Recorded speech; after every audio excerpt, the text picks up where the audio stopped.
I'm Mike Vardy. Meal planning is important because it prevents us from being a disappointed wreck when dinner time comes around and we have no clue what to make, or even if we have the ingredients to make the meal. It's a time and a money saver, but most importantly, it frees up valuable brain space. Creating a meal plan prepares us for the week to come and gives us peace of mind that we're organized and can feed ourselves and our family. That's why I do it, and that's why Plan to Eat helps me do it. Your subscription includes access to the Plan to Eat website and fully featured mobile apps on iOS and Android. And Plan to Eat gives you the tools to clip and organize recipes from any website, the ones your family loves and that fit your dietary preferences and needs. And you can create a meal plan around your schedule. Then what happens is the Plan to Eat software automatically creates an organized shopping list based on your plan. So sign up for your free trial at plantoeat.com/timecrafting. That's plantoeat.com/timecrafting. The coupon will be automatically applied to your account and can be used when you're ready to subscribe. It's valid for new customers only. Give Plan to Eat a try today. And this is the Productivityist Podcast.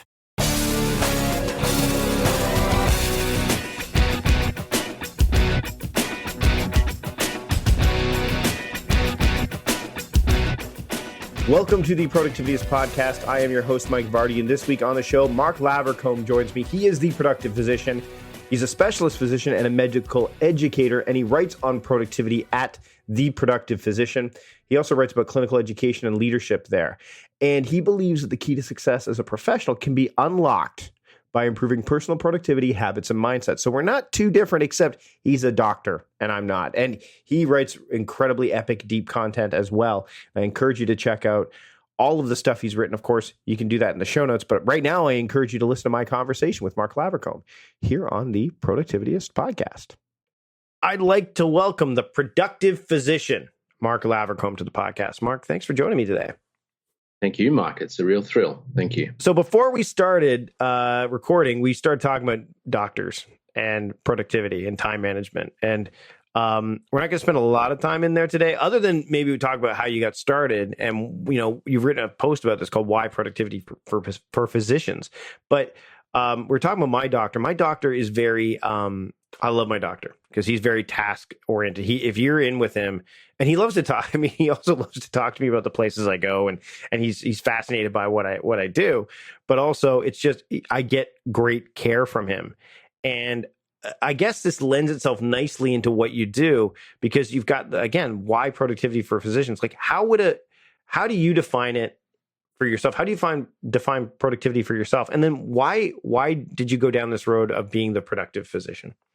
Sure. So I guess in my head, there's two types of productivity physicians. If you search in Google, you're going to find a whole bunch of things about productivity metrics in terms of number of patients seen per minute or hour or whatever it is. And a lot of that comes out of the States, where, as you and I were just briefly talking about before the recording, people are hired and fired seemingly based on what their productivity is.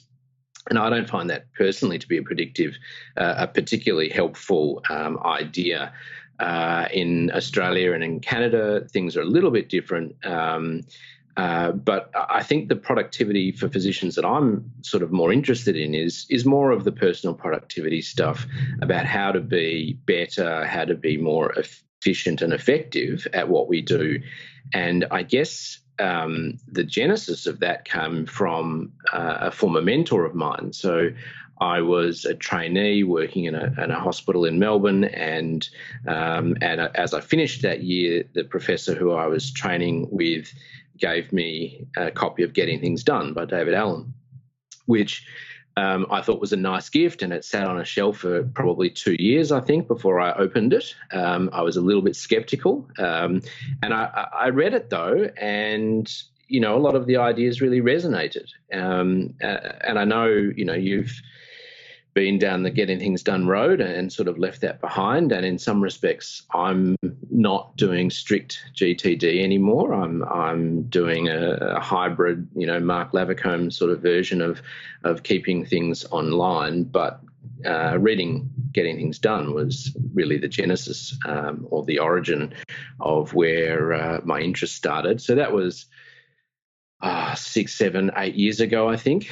And at the time, I actually I was interested in computer programming a little bit as a sort of a hobby, and so I created my own task manager, which I ran on a server at home, and I logged into from my workplaces and saw what I was doing, and that was fun until the server crashed and I lost all my data, and I'm now using Todoist. But so look, I think after a few years of having my own sort of hybrid or developing just gradually over time my approach, I started reading more, and I came across the 12-week year, and I tried one of those out, and it was such a great experience. I really achieved a lot in that period, so I thought, I've got to write this up, and so I decided to start a blog, and I put a bit of work into that post, and I wrote a few little things about why and what might be important to measure for doctors.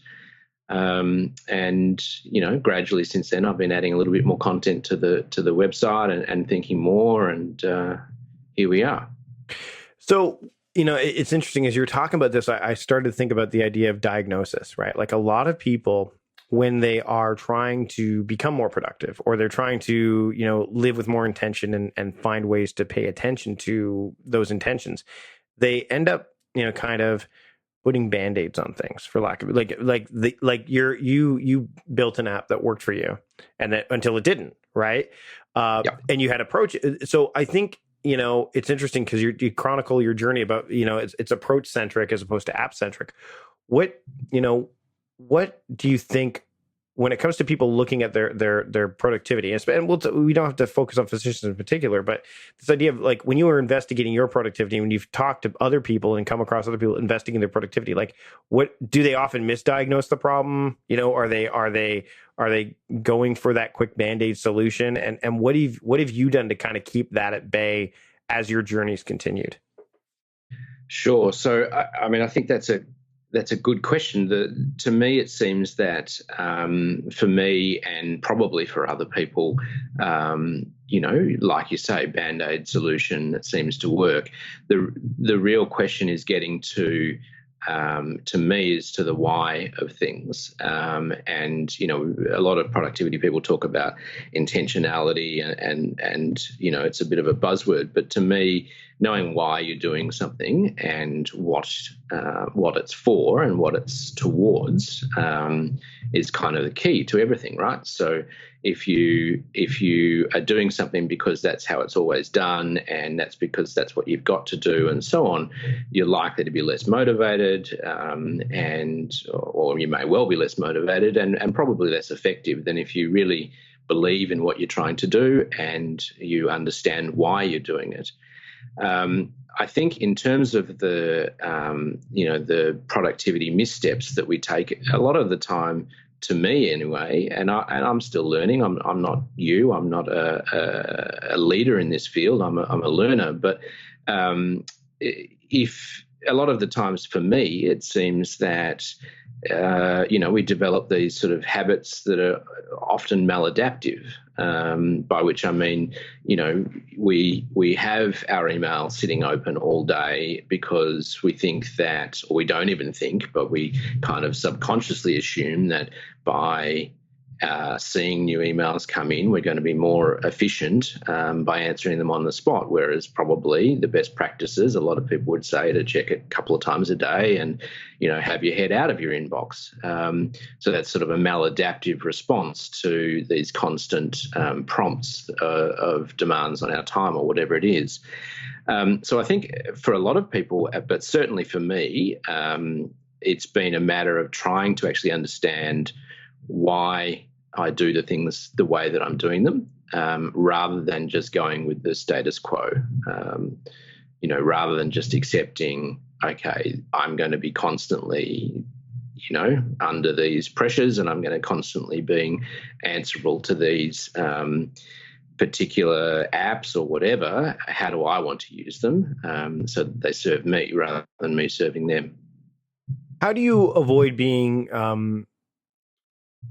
reactive in your vocation when when I think a lot of it, like, does a lot of the work in your field push you into sense of urgency versus importance, or are you like you mentioned you're a learner? Are you able to kind of shift away from that, or were you ever in that position where it was, you were trying to balance that?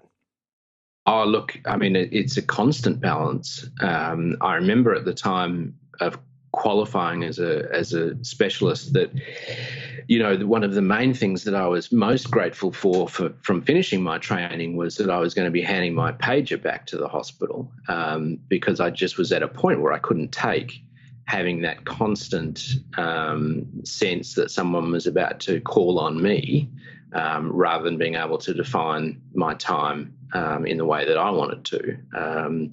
I think it's quite intrusive and frustrating, and I get why it's necessary. The system, that's how things work, right? I mean, people have to be available, have to be able to give opinions and go and see patients and deal with things. But, the relief that I had when I handed that pager over was probably the biggest relief as part of qualifying.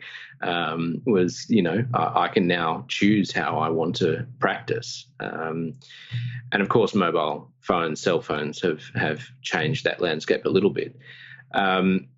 But even now, I mean, I think last year I got to the end of the year and I was really quite burnt out. I mentioned to you I've just had a couple of weeks holiday with the family in the Australian summer, and that's been really rejuvenating. And I've sat down with my head of department and since coming back to work, and with some other colleagues in my department, and really tried to restructure our ward service, our on-call, for myself, so that it's a bit less onerous this year. So as a response to some reflection over summer about how I coped with 2017, I'm hoping that I can make 2018 a little bit less of a burden in that regard, and that will then free me up to do the other things that I enjoy or prioritize about my work, like teaching or even research. We're going to take a quick break from the show to talk about something that really cool that's happening with the podcast. And that, of course, is the other places that you can listen to the podcast. So, of course, you can listen to it on iTunes as you normally can, Stitcher, of course, but we are also on Spotify. So if you're a Spotify user, you can listen to the Productivityist podcast on Spotify. And we have also now introduced the Productivityist podcast through Alexa. So if you got an Alexa and you want to listen to the show that way, you can just add it to your flash briefings and boom, boom, boom, you're set, ready to go. So there are a multitude of ways to get your daily dose, your weekly dose rather. You could get your daily dose too. Maybe there's some stuff going on behind the scenes there too, but the weekly dose of the Productivityist podcast right through so many different ways. So again, if you're a Spotify user and you really like to listen to your shows there, head over to Spotify and just look for the Productivityist podcast there. And if you are using an Amazon Alexa and you just are, you're doing the dishes and you want to listen to the show, then you can just say, hey, Alexa, play my flash briefings or play the Productivityist podcast, and boom, it'll be there for you. So I encourage you to check that out. Thanks for listening to the show. And now let's get back to it. Let's talk about like this idea of crafting and creating the life that you want, because you talked about the why. And I think that's really important. You've got a post here about a personal mission statement and creating one. And I think, in my experience dealing with a lot of people that are thinking about like vision statements and mission statements, is they get stuck because they just feel like they're too onerous, or they're going to be too much of a challenge, or they can't quite encapsulate it in one fell swoop. Let's dive into that a little bit, because I think that, as you're exploring your why, and especially as you said, you shift into 2018 or the new year, the new calendar year, with this sense of doing more of those things and having the life you want. What's your path for this, for yourself and for those, the path that you recommend they take? Sure. So I guess I'm approaching this year slightly differently to how I have in the past. I actually invested in the Best Year Ever program with Michael Hyatt.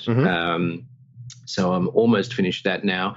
I've been a little slow on it. It's the end of January as we're recording, so I better get my better get a move on. But look, I guess so. What I've been doing is a lot of reflecting on 2017 and how it went well and how it didn't go well, and so trying to, I guess, then identify what do I want to achieve this year, and more particularly why, because I think that does appear to affect your chance of goal attainment, right? Is how strong the why is and how it resonates with you, and when you get to that point of saying this is hard, or I'm tired, or I've just been on call for this period and I'm exhausted and I can't do that thing. The why is the thing that seems to be likely to keep you on track, right? So really linking the goal with the why. And then what I'm planning is I mentioned the 12-week year before, I'm planning to schedule 3 blocks through 2018, starting at the start of February, with gaps in between. So 3 almost, I guess, 3-month, not sprints, but focused blocks to work on a couple of the particular goals that I identified through doing the best year ever. So that's kind of my approach to 2018, and I'll probably write up what happens with that. My reaction so far to working through Michael Hyatt's program is really that linking the why am I doing this, what's the motivation, and what's the kind of the need, what's the emotional and intellectual basis for this goal, is really helping to clarify my thinking. So I'm really hoping that this is going to be a productive and effective year, but I guess time's going to tell. The other part, I guess, in terms of personal mission statements, I think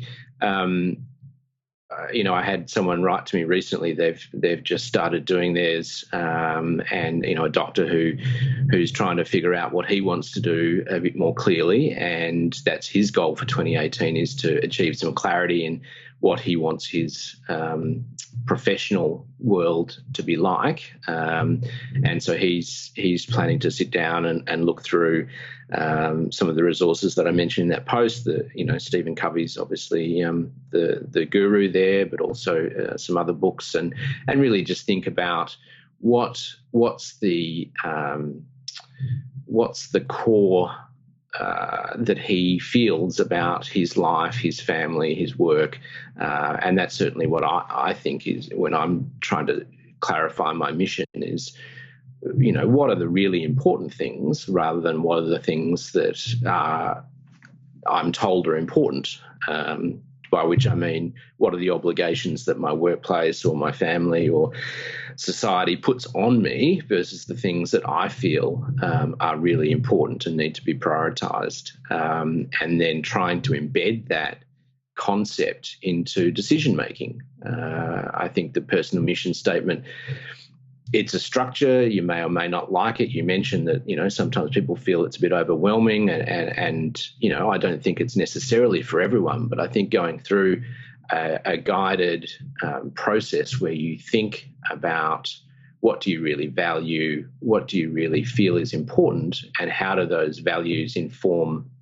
your decision making about the things you do and don't take on, and the things you prioritize ahead of other things, is really valuable. Let's dive into something a bit deeper before we wrap up. And by the way, the links to the guide that you've got is in the show notes, and it's really robust. So if you're looking to create that personal mission statement, definitely check out Mark's post. Thank here. You. So this piggybacks on top of obviously the idea of a mission statement.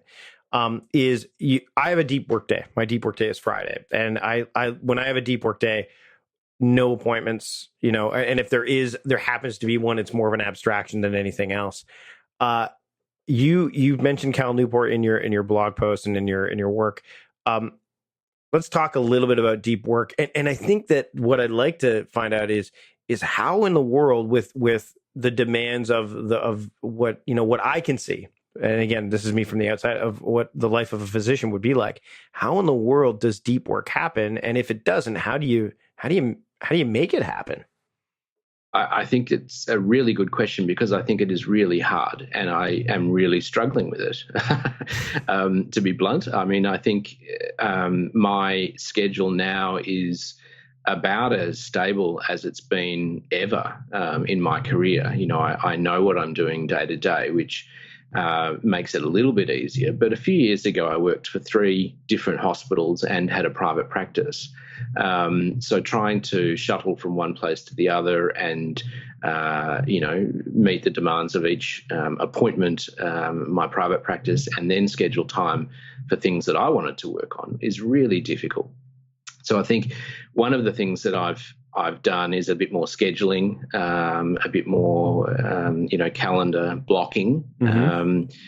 I guess that goes out the window when emergency things happen, right? So if I'm actually on for a period of ward service where I'm the specialist looking after the junior staff and the patients for that period of time, I really have very little control over my time. So as much as I might like to schedule an appointment with myself to do a block of deep work, if things happen and patients need, my input, then that has to win, right? So, but then I guess the flip side of that is, I have 9 months of the year where I'm not doing that. And that's a good chunk of time. And, maybe in that period of time, I'm able to schedule time, block it out. And I've tried to start to make it clearer, closing my office door, those sorts of things, to just put up a little bit of barriers to demarcate out that time for myself. But look, I think this is really hard. I actually just conducted my first interview for my website, which is not yet published, but hopefully will be soon, with a couple of doctors from Canada, as it happens. They published an article recently about personal productivity strategies for doctors in, the top tier journal in their specialty, gastroenterology. And they mentioned you and this podcast, and they mentioned my website and a few other resources. So I got on the phone with them and we had a long chat about it, and, they've got different strategies as well. So, each of them has an assistant that they've spoken to, and they've got a nurse practitioner that they work with. And so they funnel a lot of the urgent requests for their time through those people. And, they've set up very clear strategies that, okay, well, if it's an urgent thing and a patient needs something right now, then this is my phone number and, you need to call me. If it's something that is a less urgent thing, then can we have a check-in time, once a day where we go through all of the things that have come up? And then we will have a formal meeting once a week where we go through all of the problems that need, a signature or an appointment to be scheduled or whatever it is that wasn't urgent. So those guys seem to be developing a pretty robust strategy for managing the urgent, so that they can keep their important alive. And in those cases, it's research. I think for me, it's probably teaching more.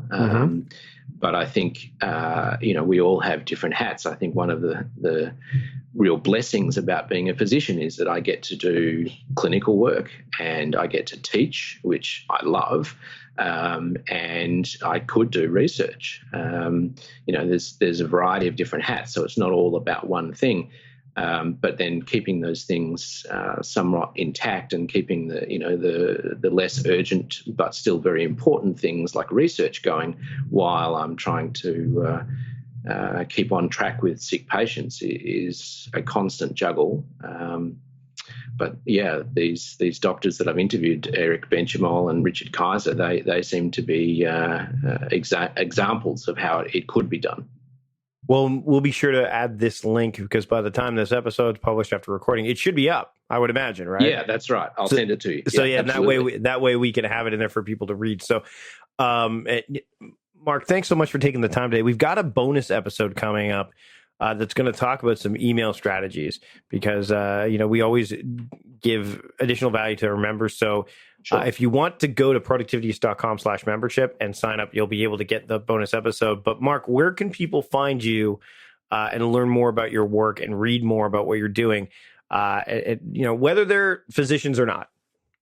Yeah, of course. So, I think that's important to say is that, a lot of productivity advice is obviously applicable to anyone. It's generic and it's transferable or at least tweakable to your particular scenario. And I'm not only writing about things that apply to physicians, although I think I am probably, that's what I am. So it's easier to make it personal and applicable to my scenario. And I think people resonate with, personal stories resonate with people. So the Productive Physician is the website. It's productivephysician.com. I'm on Twitter at ProductivePhys, on Facebook, but it's all linked up out of productivephysician.com. So that's probably the first starting point. Awesome. Mark, thanks so much for joining me today on the podcast. Really appreciate it. Thank you, Mike. It's a pleasure. Thank you. There you have it. My chat with Mark. I hope you enjoyed it. I hope you go back and read some of the links that we have in the show notes, including some of the, why, if you're a physician, why productivity matters for you. The different things like a mission statement, all the stuff that he's got. It's a very rich site, full of rich content. So go to productivephysician.com and look around. But of course, everything that we have is in the show notes as well. A big thanks to John Polstra for producing this episode. Thanks to you for listening. Until next time, I am Mike Vardy, the host of the Productivityist podcast and the founder of Productivityist, reminding you to stop guessing and start going.